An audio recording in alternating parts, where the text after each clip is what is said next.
have this faith. Right. But I can't stand it when somebody can just stand there and tell someone else that they're wrong for their beliefs, because I could never do that personally. Ma'am, I don't think you've heard me. You said you have no respect. I said I have this much intellectual respect for an atheist who talks about hope. Study atheism. Study Camus, Sartre, all the great atheistic, Nietzsche. If you believe there is no God, ma'am, there's no basis for a bright future. How can that be? I have hope for all the children in the world to have a bright future. I have hope that there will be no war. I hope that we will all live a happy existence. That's hope. That's the essence of hope. I don't have hope for the afterlife, but I still have hope. Okay, then I'm sorry. We got to define hope. Hope is not just wishful thinking. You're right. Regardless of whether we're atheist or theist, we can wish a happy future for our children. Okay? When I use the word hope, I'm talking about a confident expectation of good in the end.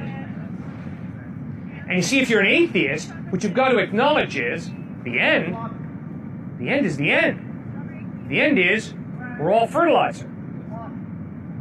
You see, there's no confident expectation of good. Does that make sense? I completely disagree with that, because when you've lived a good life and you're true to yourself, yes, isn't that the essence of hope? What you're talking about is faith. No, ma'am. Hope has to do with the future.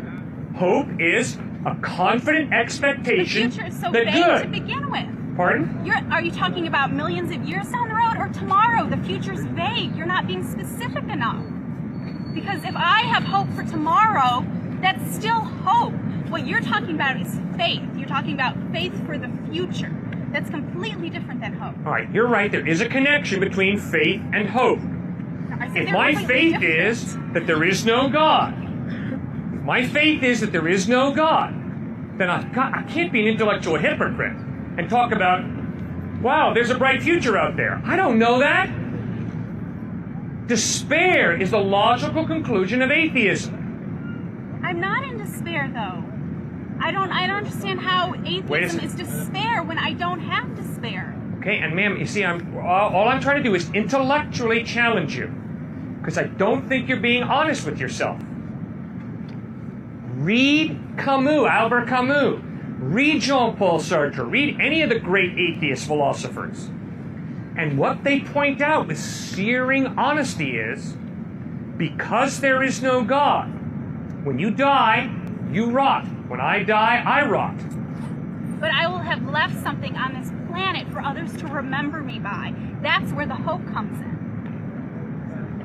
I hope in future generations. I want to be in theater. I want to write plays.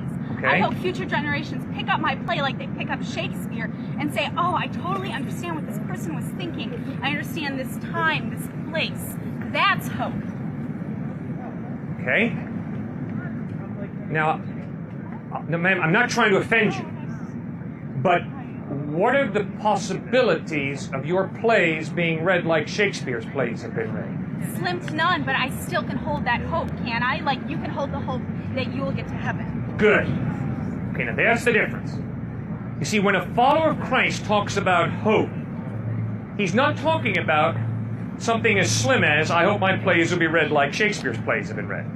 Rather, hope for a follower of Christ is a confident expectation of good based on the promises of Christ.